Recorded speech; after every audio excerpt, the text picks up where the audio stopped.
And suddenly every other person there from there on forward has to deal with extra process, extra paperwork, extra steps. And, in many cases, these can be just eliminated.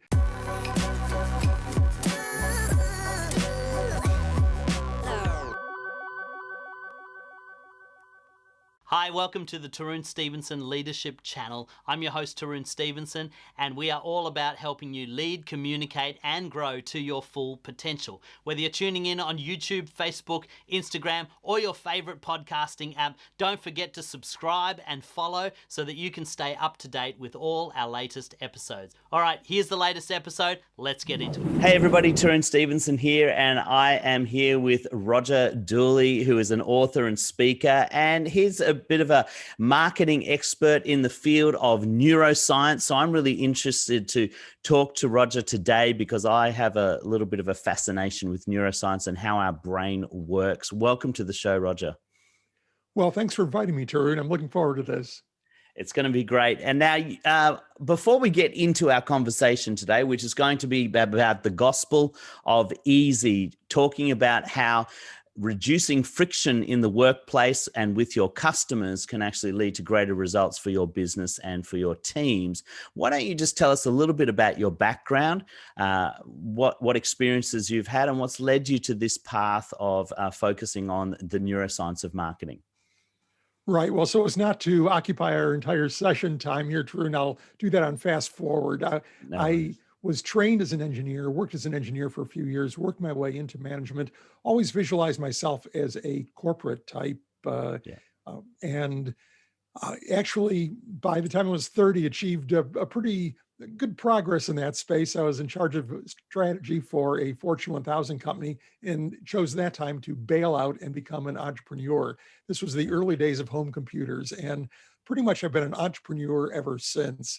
I've started multiple businesses, mostly with some kind of technology orientation, not necessarily high tech themselves, but I built a business called College Confidential, which we later sold to the Daily Mail Group, and that's still going strong. And it's probably one thing I'm very proud of in my history, that that site, which really is a service to students and parents who hope to go to college or have their child go to college, is still kicking after, going on, this year will be its 20th anniversary.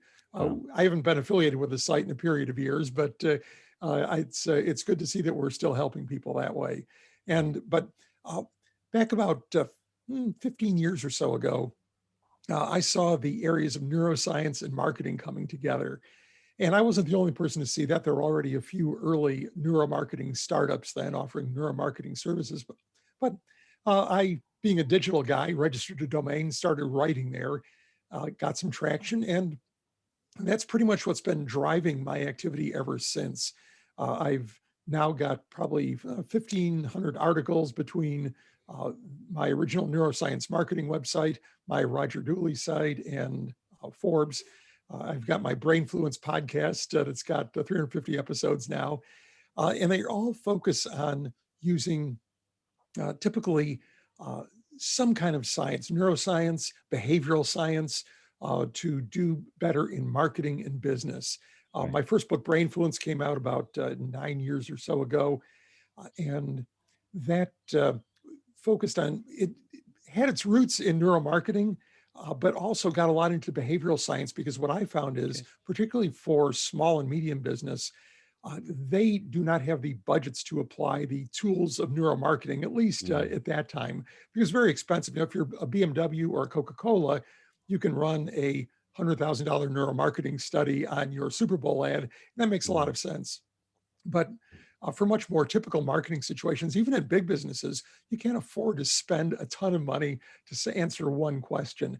So by using behavioral science, I found that we could find rules and practices that could guide your marketing, not necessarily always tell you 100% sure what's going to work, but give you a basis for your original concept, your original headline, your original design that you can then test and refine. And that's been my focus. Then a little more than a year ago, I wrote my second book, or actually was writing it for longer than that, but it came out. My second book, Friction, came out. Mm. And that is all about the science of human effort and how that drives our success in marketing by typically minimizing friction in customer experience, and also our success as companies by minimizing wasted effort for employees. Because, today, Tarun, at least in the US, there is a huge problem with employee engagement. Mm. The vast majority of employees are not highly engaged with their company. Many are actively disengaged, which means they're probably looking for a job or just like totally tuned out. And there's a sort of a big group in the middle that is, they don't really care much one way or the other. And that's a problem for businesses because, first of all, these people are not going to be the ones that are going to make your enterprise a success. And also, they're not going to be the ones that are going to deliver fantastic customer experience. True. So for me, the key has been eliminating friction. And by friction, I mean unnecessary effort, not that sort of crazy boss friction or toxic coworker friction, but rather wasted effort, bad processes, dumb rules that you have to follow that waste your time, and so on. I think this is going to be a really interesting conversation, Roger. And even if you're listening today or watching today and you're not necessarily involved in marketing, a lot of what Roger is talking about, I think applies to leadership and the interface between different people and just the way of understanding the way people work. If you want them to be more engaged, if you're a leader and wanting them to go along with you in the direction that you're going, I think that we're going to get some great gold out of this. So why don't we dive straight in, Roger, to what you've coined the gospel of easy, creating frictionless business environments. Why does it matter to remove the friction with customers and employees? And so, as you noted before, friction being the difficulty of getting the job done or getting the customer experience processed. Why is it important to remove friction? What is it about the way our brain works that doesn't like any kind of opposition or obstacle? Right. Well, let's focus first on customer experience because there's some great examples I think that everybody can relate to. And Gartner, the big market research company, did a pretty amazing study of customer service interactions where people had to call into a company for a return, tech support, an order question, something like that. And they then surveyed these customers and asked them whether the experience was high effort, low effort, or somewhere in between, and then asked them several other questions. And what they found was pretty amazing. They found that about 9 out of 10 customers who had a high effort experience said they would likely be disloyal to that company, to that brand. That's 10 times as high as the number of who had a low effort experience who made that claim. So huge difference there. When it came to repeat purchases, 94% of the low effort customers said they would buy again. Only 4% of the high effort customers did. Just an enormous difference. And Tarun, you know how important word of mouth is these days. Yeah. Everybody wants reviews, they want ratings. They're going to Yelp or whatever their other favorite website is, Amazon, to read what other people thought before they make a decision. Well, for the high effort customers, 88% said they would say bad things about the brand. For the low effort customers, just 1% said they would say bad things. Wow. That's talk about an amazing difference. So, and now if all that sounds pretty scary, if some of our listeners thinking, well, yeah, my customer experience isn't exactly the easiest or the best. Yeah. What's even scarier is they are not comparing you to your direct competitors. Right. They are comparing your effort to whatever the lowest friction, the easiest experience is for them, whether that is Uber, whether it's Amazon, whether it's Zoom, or whatever they consider to be really easy. That is the bar that they are setting for everyone else. Yes. And that's why the pandemic has really exposed some differences in companies, and particularly in the U.S. where we've been hit pretty hard. But I'm sure you've had that same experience there. I think it was Warren Buffett that said that when the tide goes out, you see who wasn't wearing swimming trunks.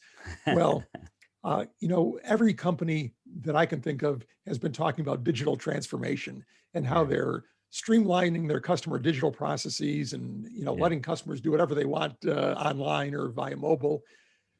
When the pandemic hit, we saw the brands that were not wearing trunks, that they were talking digital transformation, but they weren't doing it, or they weren't doing it very well. Yeah. And those companies that were doing it well thrived. Right now we are connecting via Zoom. Mm. And in fact, it is more or less a generic term for web conferencing these days. It is. That Isn't wasn't it? true a Yeah. year ago. Right. Now it's like Google is for search, just Google it. Yeah. But in 2019 or earlier, you might have said, well, let's jump on a WebEx, let's do a Hangout or Yeah. do Skype. Now it's all Zoom. And why is that?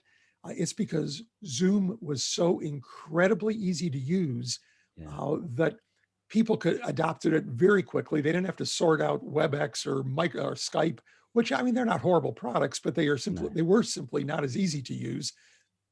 Since then, all those big brands they've renamed their product lines. Now you've got Microsoft Teams and Google Meet instead of Hangouts.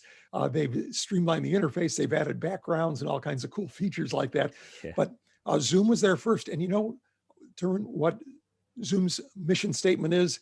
This is probably the shortest, clearest mission statement that I've ever heard. Make communications frictionless. Wow. That's it. There you go. And they There you did go. that. And so when the pandemic hit, suddenly everybody had to jump on web conferences.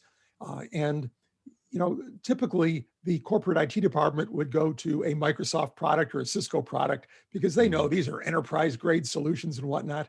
But they didn't want a bazillion support calls from their new users who were using these things for the first time, couldn't figure out how to get them installed, give them the permissions for the microphone and all that stuff. So they let people use Zoom, and Zoom quadrupled their customers, their paying customers, not their users. I don't know what their users went up, but their paying customers quadrupled just in the first part of last year. Their stock price is now 10x what it was at their IPO price. So, for them, eliminating friction allowed them to displace these much, much bigger brands. Zoom does not have better engineers than Microsoft or Cisco. No. They certainly don't have the marketing budget of either of those companies.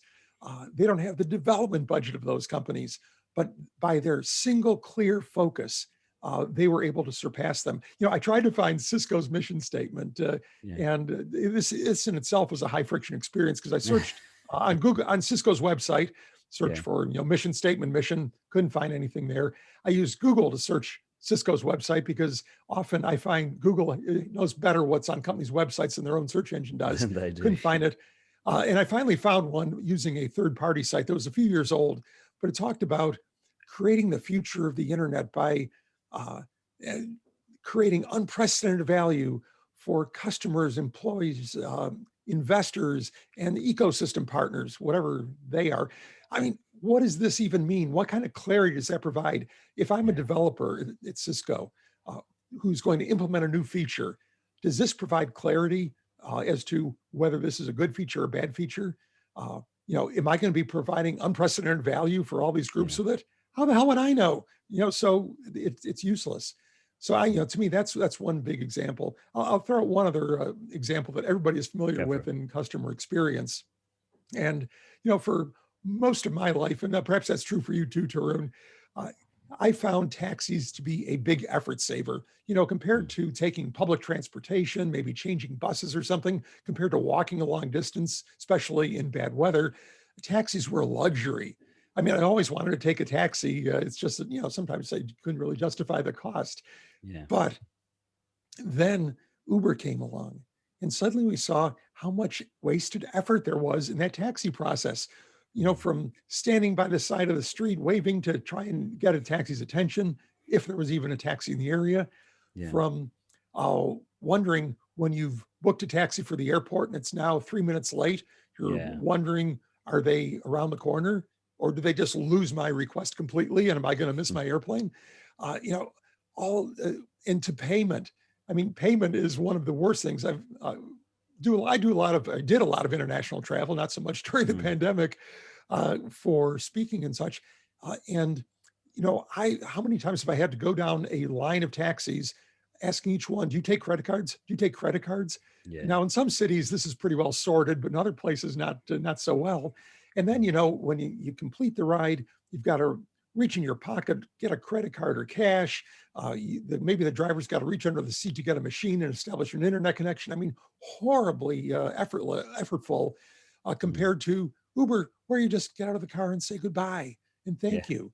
I mean, we didn't see that. That friction was there the whole time. The taxi process hadn't changed pre-Uber and post-Uber, but suddenly it was like we could see what was going on. In fact, what I often joke is that my book gives people a set of imaginary friction goggles uh, that will let them see friction where they didn't see it before, because it Yeah. took the founders of Uber to see that there is a lot of wasted effort in this process, and we have the tools and the technology to eliminate it. I mean, they were enabled by smartphones.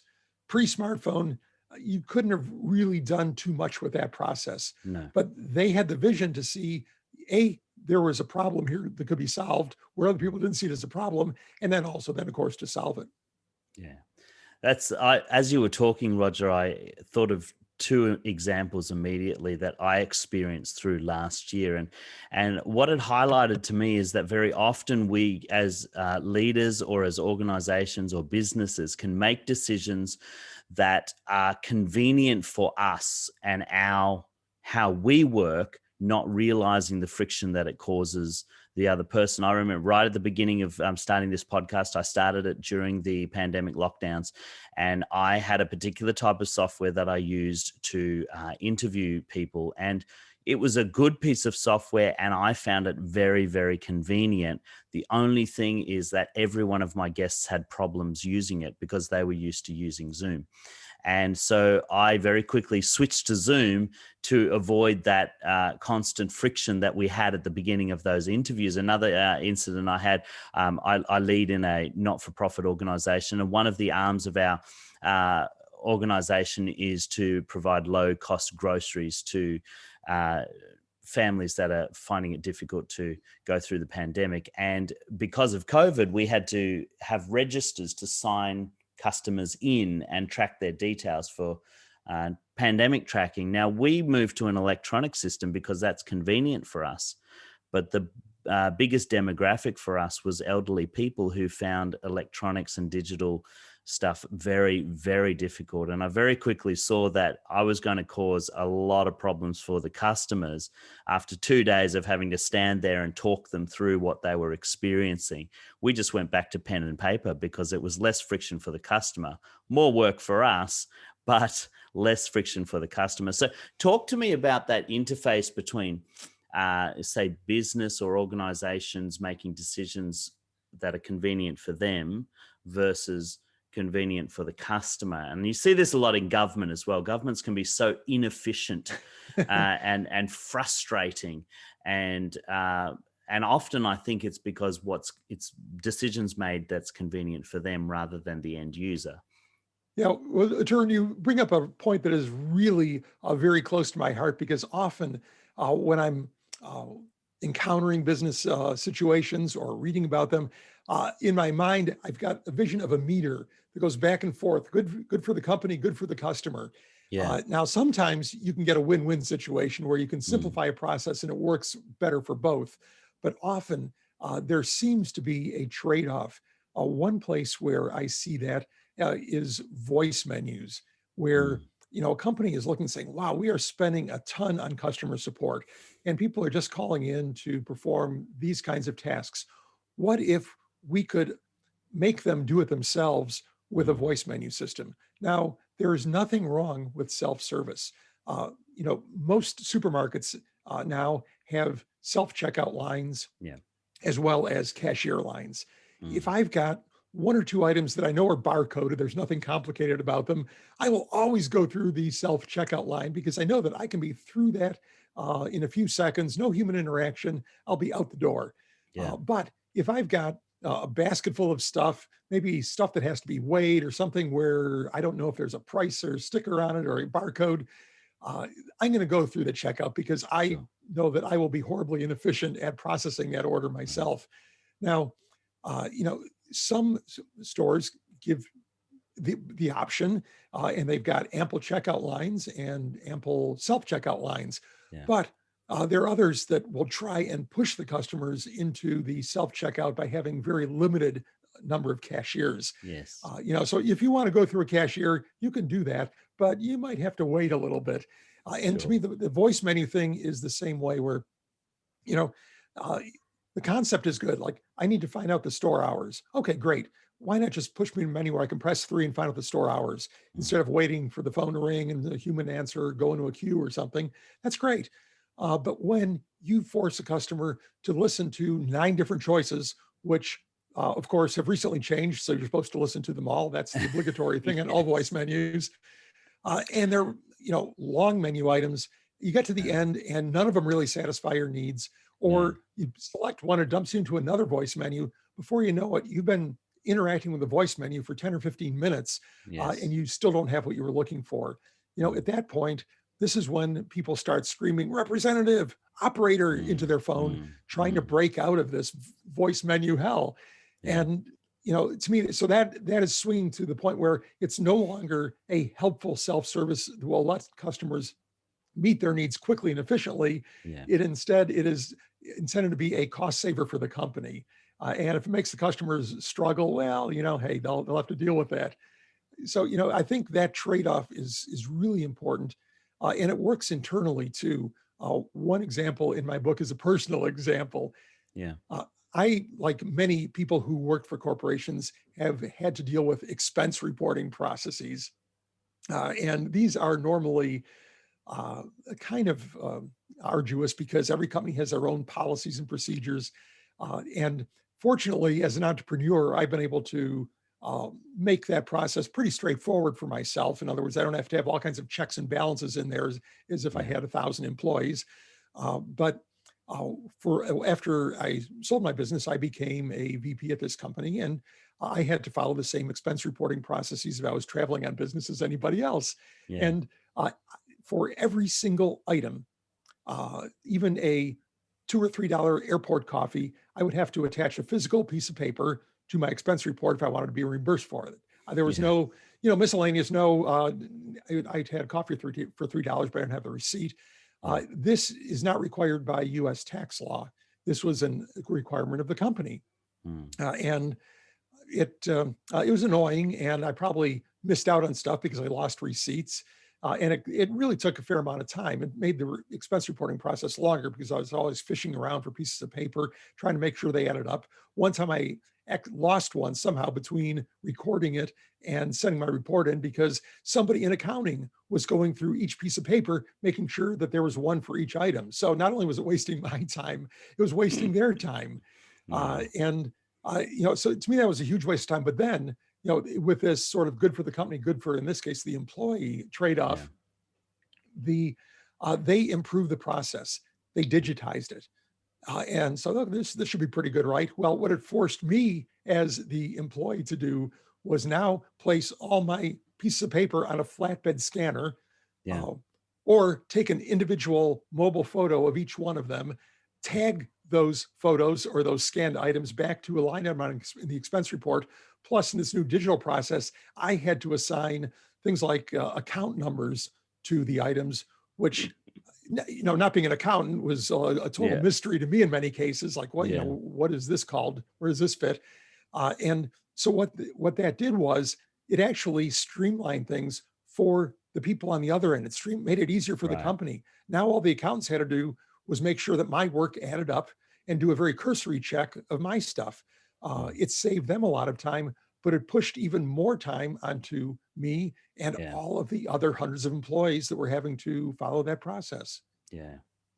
And I think we could talk all day about these examples because I think receipts are a big problem for me. I'm always losing my paper receipts, and I'm trying to get my my church organization to move to digital tracking of receipts for that reason, because I find it so frustrating trying to keep track of paper receipts. But sorry, you were going to say something and I cut you off just then. Well, I was going to point out that one of the, and that's just typical. And there was a lack, later on, I asked the CFO of the business who, after I had left the company and he had left the company, I was actually working my friction book, and I hunted him down on LinkedIn and called him up and said, after we exchanged pleasantries and caught up, I asked him why they had implemented that policy that was not required by US law or tax policy.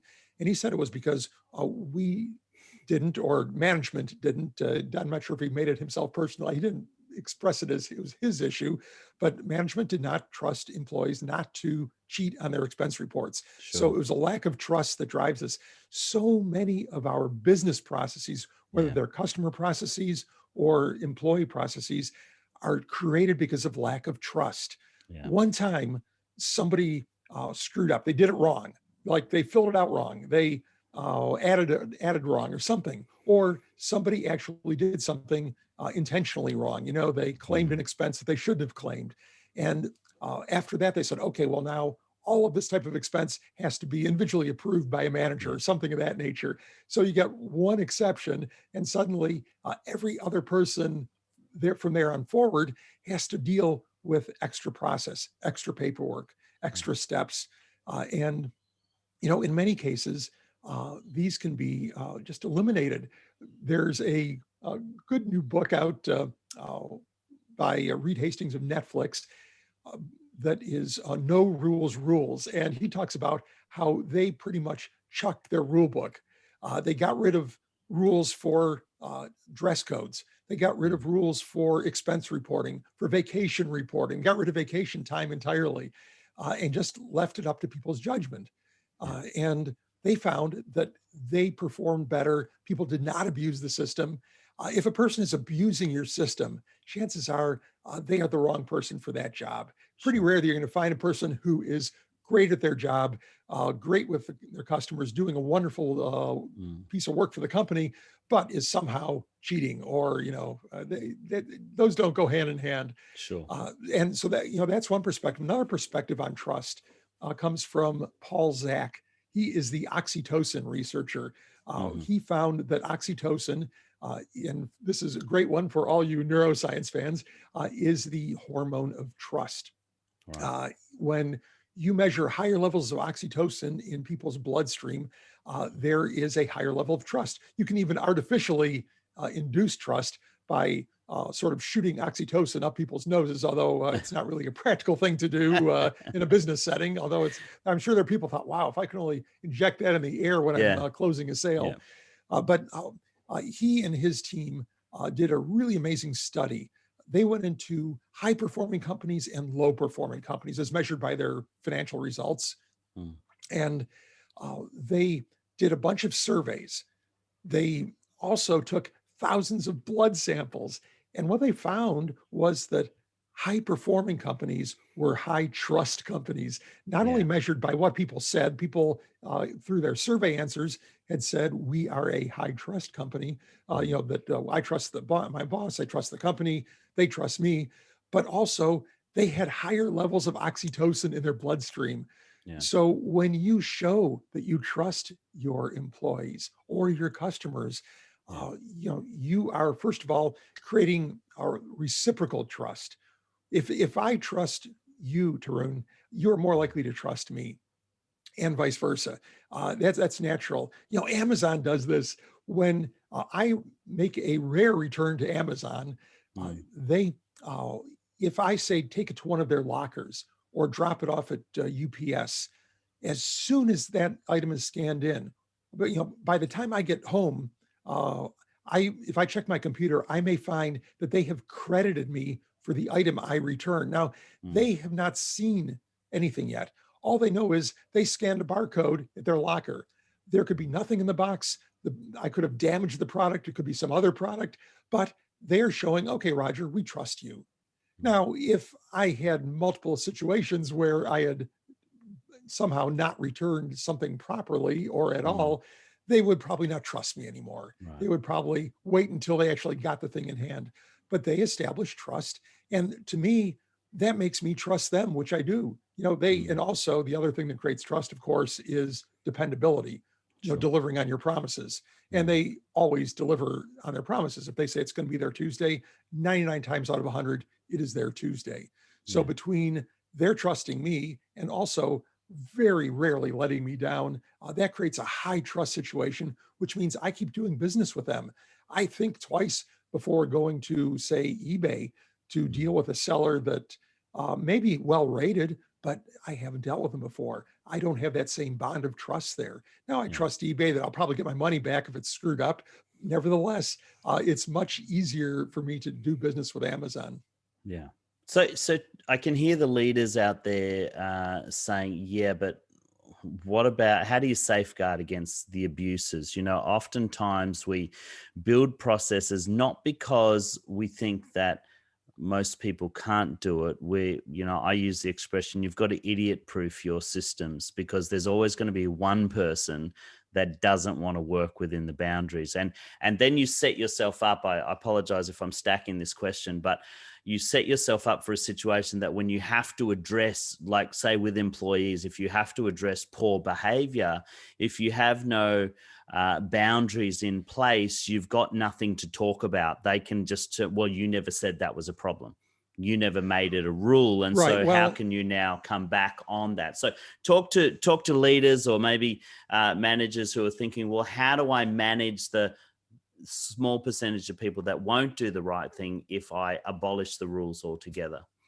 right. Okay. Well, I think there's a few levels to that question, Tarun. One Yeah. is um, if if you really need people who uh, if you have to hire people who need rigid rules for Mm, everything, you're probably hiring the wrong people. Now, I realize in some businesses, where perhaps you are like a fast food restaurant where you're hiring people who this is their first job ever in their life. You mm, probably do have to have some procedures and rules just to sort of set some bumpers to keep them in line. mm, But once you move a little bit farther up the food chain, where you think that most people are going to behave responsibly, you don't mm, want to create a lot of processes for the 1% who aren't going to. First of mm, all, if you say, okay, we had this dress code that people that explains people are going to wear a shirt with a collar. Guys are going to wear a shirt with a collar. mm, Women can't wear midriff bearing clothes or something like that. mm. Okay, that's fine. But you say, well, look, people would probably dress appropriately anyway for the situation, Sure. and maybe that situation changes from day to day. If you've Mm, got the big, company's biggest client coming into the office, maybe everybody dresses up a little bit. The rest of the mm, time, maybe they wear a t-shirt, who knows? But, the people would mostly behave correctly. When somebody is not doing that correctly, mm, you don't have to wait for their performance review 6 months later to bring up the fact or point out that they're mm, breaking a rule. You simply tell that person, uh, that shirt you were wearing with the crazy message on it mm, is not really appropriate. Somebody else might find it offensive or distracting. mm, If you just need to have that saying, you aren't saying our rules say you can't have shirts with messages on them, or mm. you just have to say, look, this isn't appropriate.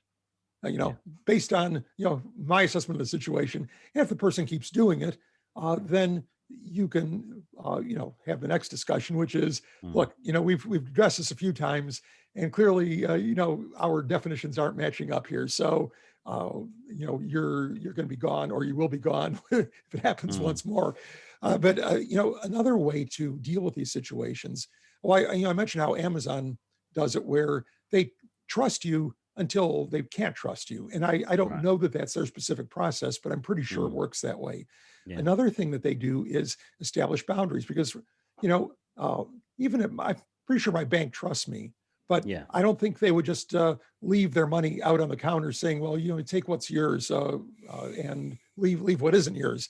That Yeah. that clearly wouldn't work. Some situations require controls that Sure. aren't, complete trust. What Amazon does, they appear to have very loose security. You're always logged in when you go to Amazon.com. They never log. You have to reformat your hard drive to get logged out of there. They Mm, don't expire you. They don't challenge you saying, "Hey, you're logging in from a new device." yeah. This is, we're going to start asking you questions or any. They don't do any of that. You're always logged in. That one click button is always there, ready to go. And they do that because they want to reduce the friction for you placing that one-click order. They know that if you see a product you like and you've got that one-click button there, and that's all you have to do, and they're telling you, click this and you'll get it on Tuesday, they will sell a lot of stuff. But if you decide to, say, send gift cards to people, okay, which is almost like sending cash. If you decide to ship a product to an address that you haven't shipped before, not the one that is stored in your one-click ordering process, then they will say, okay, Roger, we trust that it's you, but we're going to re-authenticate you in some way. We're going to ask for your password again. We're going to ask for your credit card again, because this is a higher risk transaction. Most companies don't do that. This takes more effort, takes more coding effort. Their IT people say, oh man, you know how difficult that would be to do, where you can do this, but you can't do that once you're logged in. But that's what Amazon does. They've got, from my external perspective as a customer, and from what I can see, they've got zones of safety where you are always, once you are logged in as a customer, in a zone that is safe enough for you to do one-click ordering, to shop around, to see, I'll do anything that isn't high risk. But if you want to do something that's higher risk, then they will have to check you again. I would contrast that with United Airlines, who I used to be a very good customer of, and perhaps sometime in the future I will be again, even though their processes sometimes drive me crazy. Their website, even though I might be using the same computer that I've been using for 5 years, and I am always on their website, for some reason, every few weeks, United.com would log me out and say, Roger, we don't recognize your device. We have a few questions. Then they go back to some crazy questions that I stored years and years earlier, like, what's your best friend's birthday? What kind of books do you read? And I'm trying to remember, gee, would I like mysteries or thrillers or romances, or, who knows? And that is every time. Well, that doesn't happen every time, but also they log you out. So if you're inactive for a few minutes, you're logged out. If you leave the site, you're logged out. Every time you have to log back in. Now, to me, if they implemented something like Amazon, they do have a few areas that are high risk. They have had fraud problems where people would, say, transfer hundreds of thousands of miles from, a legitimate account to somebody else's account. So somebody logs into my account and transfers hundreds of thousands of miles to their other accounts, which are then converted into tickets or cash or who knows what. That's a high risk thing. And it's costly for the airline, because then they have to probably make it up, or they end up with a really unhappy customer who's probably suing them. So they say, well, no, we've got to have these tight security procedures, rather than taking this nuanced approach of saying, okay, Roger, we'll let you shop for flights. We'll let you book a reservation in your name. We'll let you do all these things that are pretty darn safe for us, because chances are a crook is not going to book a reservation from your home airport in your name, which you've got to prove who you are when you get to security at the airport. That's a very low risk transaction for them, but I can't do that. It's like either you're inside security and you can do anything. So to me, this is true for employee processes as well. Give people latitude where it's low risk. If something is high risk, if you're handling large amounts of cash, okay, you want to have appropriate precautions. You can't just be totally trusting in those situations. Yeah. So you're not saying get rid of all the boundaries. You're just saying assess whether a boundary is necessary in every circumstance. Like you use the example of dress codes. It may not be as critical to have a dress code in your environment. So don't worry about it, but you may not give the password to the safe to all of your employees. It's, assess your boundaries based on the level of risk and the level of damage that can be done if the boundaries are not adhered to. Yeah. Right. From I'll give you another example that I think really applies to business. And these are actually classic examples. One thing I try to do when I was writing Friction was not just choose digital examples, because you get dated pretty quickly if all you're talking about is sort of the latest social media tool or something. Sure. So I went back and I looked at probably the greatest CEO of all time, Jack Welch. Yeah. And a few of the things that he did, he was a real friction reducer. He didn't necessarily call himself that, but he blew up layers of management. He eliminated a lot of this hierarchy that slowed down communications, created these hierarchical approval processes, hierarchical communications processes, where if you as a sales manager wanted to talk to somebody out on the manufacturing floor, you would have to go up through your hierarchy and across and down to make that happen. He eliminated all that. And one of the things that, one example that he gave was work gloves, where in a meeting between union workers and high-level managers, which never would have happened in the past.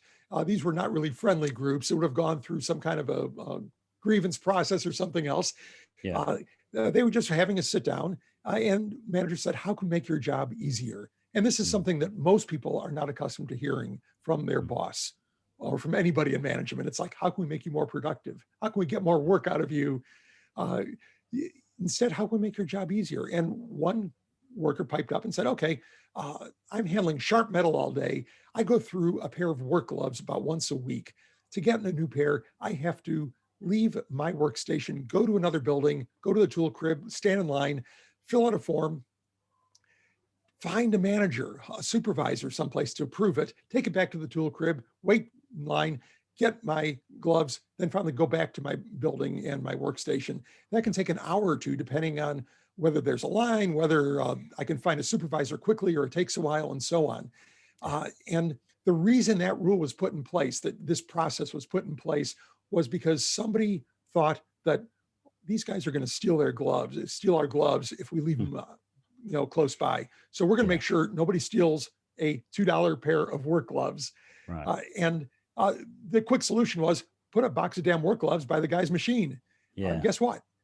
They didn't all get stolen. The guy did not have to walk around the plant looking for supervisors. And, it was a huge time saving. And plus, it added an element of trust. That told that probably skeptical union guy that, hey, management trusts me now. At least a little bit. So, to me, that's just a little microcosm example. But, we all have those situations. Another Jack Welch example was a newsletter that was having to be approved by literally 6 levels of management before it went out. It was like the company newsletter that went out to clients and such. And it had won awards, but it still had this process. Someone said, "Well, look, nobody has ever not approved it, ever. So don't worry about it. Just send the damn thing out. If you screw up, you screw up, but that's okay." No, that's great examples there. And, the whole process of making decisions to solve one problem, but inadvertently creating more problems. That example of gloves, to save on a $2 pair of gloves, you're losing an hour of productivity, which probably costs the company far more. And, I see those things all the time. I have this little conversation I have with myself when I walk around the shopping center or I engage with different businesses where that's a bad design idea. That's a good design idea. If it creates extra steps for me that are unnecessary, I sort of catalog them as I go, and I make note of businesses that make it easy for me, and make note of businesses that make things hard for me. In the little time we've got left, talk to me about why people are doing that. You reference a part of neuroscience that you call System 1 and System 2, and it's all about the way that your brain processes and learns information. And tell us about why people look for the easy way through a particular challenge or obstacle. Right. Well, System 1 and System 2 are creations of Daniel Kahneman and Amos Tversky, and they refer to 2 ways of thinking. And Kahneman wrote a great book, Thinking Fast and Slow. Highly recommend it. Even though he's a Nobel winner, it's actually quite readable. It is. The System 1 is fast, it's intuitive, it's rule-based, it's emotional. So And then system two is that rational sort of mental spreadsheet type of thinking and decision-making process. And their key insight was that people don't like to be in system two. If you are trying to persuade customers with facts and rational arguments and so on, you're pushing them into this uncomfortable mode of thinking. Not that you sometimes don't, sometimes you need that stuff. If you're selling industrial machinery, you better have the specifications and performance characteristics of your product because it's got to do the job. Sure. But if for most of our decisions, we try and make them in system one. We could not go shopping in a supermarket if we were making system two decisions all the time. Instead, we go down the aisle, we bought the same thing we bought last time. That's a rule-based, a heuristic. Oh yeah, that worked last time. I like that brand, bingo, bingo. Or we look, hey, that one's on sale. It's cheaper than the rest. Another heuristic. I'm going to buy it if it's on sale because I don't really care about the brand. And most of our decisions we make that way. Occasionally, maybe we're deciding to buy an energy drink. There we say, wow, I've never bought a product in this category before. I want to know if there's sugar in the product. I want to know how much caffeine there is or so on, something like that. There we'll kick into the system too, but we'll reserve that for maybe, 1 out of 20 purchases or something. Sure. Where we say, okay, this is something new that I'm buying or something that I want to do differently than I've been doing in the past. And that applies really across the board. Mostly people like to make those simple emotional decisions. And there is, according to Kahneman, there is a law of least effort that applies to both physical exertion, that is, people don't like to physically exert themselves and will choose the easier path, and also cognitive exertion. Cognitive exertion is maybe making a difficult decision, making a choice where there's a million choices. That's a sort of cognitive friction. Reading instructions is cognitive friction. If whatever your process is requires customers to read how to do it, if they have to read the fine print, you are adding cognitive friction in there. It should be simple and intuitive. I've seen so many examples where I'm using a website or a mobile app. I cannot figure out what to do next. I'm a reasonably digitally savvy person. I've been using the web since its earliest days. I've designed websites. I've used a million websites, but I still get to places where, okay, what am I supposed to do now? Maybe there's some cryptic little icons. What's this thing that looks like a triangle mean? Who knows? Got to click it to find out. Or now these days, everything is hidden behind 3 little dots. It's like, okay, I guess I'm going to have to hunt around for what I'm looking for because I can't find it. Steve Krug, years ago in the early days of web design, wrote a great book, Don't Make Me Think. And it's a great book because the title really says it all. In fact, I know Steve would not mind me saying this, but you almost don't have to buy the book to get the concept. He says, at any point in the process, if a customer is having to think when they're using your website, then you're doing it wrong. Your logo should be where they expect it. They should be able to immediately tell what your website is about, what your company is about. If they can't do that, if they're trying to figure out, okay, and I do that. I get, email from somebody who says, I want to talk about something. I go to their website. I can't figure out exactly what it is their company does. Are they providing training? Or is that coaching? Or is that all the time? It's like, you can't immediately tell. Eventually, if you click a few times, you can say, okay, I kind of get the idea now, but it should be intuitive. So, that's that system one, system two thinking again. If you're pushing people into this thinking mode, they're not comfortable there, and don't do it. Yeah. And so for anybody that's not familiar with the book Thinking Fast and Slow, it's a great read. And the concept of heuristic is your brain's tendency to fill in the blanks with previous knowledge or previous experience. Your brain wants to go on autopilot and reserve the really hard task of learning and thinking for really important things. And so, like you're saying, these signs that make you, I see billboards all the time, and some marketing genius has created this billboard that doesn't tell you what the company sells. And you just look at it and thinking, they paid $20,000 for that billboard, but I have no clue what their product is. It's just some slogan or some picture that doesn't make any sense to me. And you see this all the time. I was just joking with my wife and some friends yesterday. We've got this new cafe in our area, and it's become a franchise. They have 10 pages on their menu, but they thought they'd be clever and rename all their menu items with clever names. So the problem is you can't immediately find what you would be looking for. If I want bacon and eggs, it's not called bacon and eggs. It's got some fancy name. So I have to scroll through 10 pages of menu items and look at every single item and read the description before I know that it's bacon and eggs. And that's just frustrating to me. I don't want to take that long to order my breakfast. That is unfortunately really common, Tarun. Or, companies are sometimes trying to be cute. Sometimes they're not really thinking, but they do things in a way that simply is not obvious. Yeah. It's and they don't realize the disservice they're doing and the sales that they're losing because of that. When you force people to work extra hard, they aren't going to respond to that. You will still get some sales, but you don't know what the sales would have been had they been higher. One really simple thing, there's some research from the University of Minnesota that shows even the font can make a difference. Designers, some designers at least, love to use cute, fancy fonts because it makes their design look avant-garde and different than all those other sites out there that use, plain looking text. Yeah. Well, the fact is that plain looking text is easier for our brains to process. And so what the researchers at Minnesota did, they had people read 2 sentences about performing an exercise. It was like some simple exercise, like put your head down your chin down your chest and raise it and turn it. And 2 sentences, same exact wording. Half the people saw it in a simple Arial font, a sans serif font, very just plain, boring font. The other group saw it in a brushy font, very readable, but a little bit more difficult to read because the characters are a little bit blockier looking, kind of brushy looking. Yeah. Same size, same wording, everything the same. The first group said it would take about 8 minutes to do. The second group said it would take about 15 minutes to do the same exercise. So the same wording, the second group thought it was going to be twice as hard to do this exercise.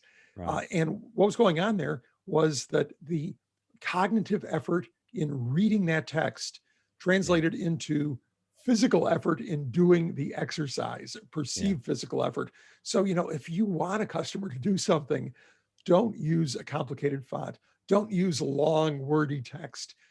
Use a very simple font, simple wording, high contrast. None of this gray on gray. Make it white on black, black on white, something where, the customer's brain can process it effortlessly. Yeah. So good. And I see this. I do a lot of consulting in schools. I was a school teacher in a previous life. And I see this a lot with teachers who struggle to manage behavior in a classroom, is that the complexities of getting the job done, or complexities of having students follow rules and systems and processes, the students disengage. And they don't want it because they look at it and they say, this is too hard. I don't even want to try. And it may not be hard, but the way it's been presented just looks complicated.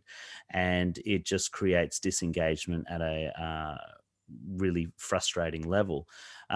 Roger, I'm aware of the time, and I'm so grateful for you taking this time to talk to us. I found this conversation very fascinating. I think in recap for anyone that's listening and watching, go back and listen to this a couple of times, because Roger's really dropped some real gold here about removing friction, removing obstacles from your customer and employee experience. And what you will find is that you increase engagement, you'll increase loyalty, you'll increase trust with the teams that you lead. And that really ultimately what we want is we want teams and we want customers that feel connected to us, that trust us, and they want to go where we're going as we lead them. So thank you so much, Roger, for all of this wonderful information. I know there's so much more to be said, and we may have to do another conversation about this, but tell us a little bit about your books now and how people can get in touch with you if they want to dig into more of what you've talked about today. Okay, well, the best jumping off point for me is rogerdooley.com, Right. ROGER. Dooley. And there you can find links to my social media profiles, my books. I'm most active on Twitter and LinkedIn. I am Roger Dooley on both of those. My two books are Friction, that we spent most of our time talking about. My earlier book is Brainfluence, which talks about or offers 100 short chapters, each one based on research or scientific principle with an illustration of how to apply that to real business problems, ranging from setting prices to writing headline copy to choosing the right image for an ad and so on. It's a very marketer oriented, but really addresses all of those issues that come into marketing. But I tried to make it very accessible and translate the sort of complicated work that the scientists do into actionable advice. Great. Great. So we can get those books on your website? Well, via my website or via Amazon or whoever Amazon. your favorite bookseller is. All right. Do you have audiobook versions? Yeah, funny you should ask that. I have one for Brainfluence. The Friction audiobook at the moment is only available, get this, talk about friction, on MP3 CD. The Audible version is on vacation while the publisher sorts something out with the Audible people.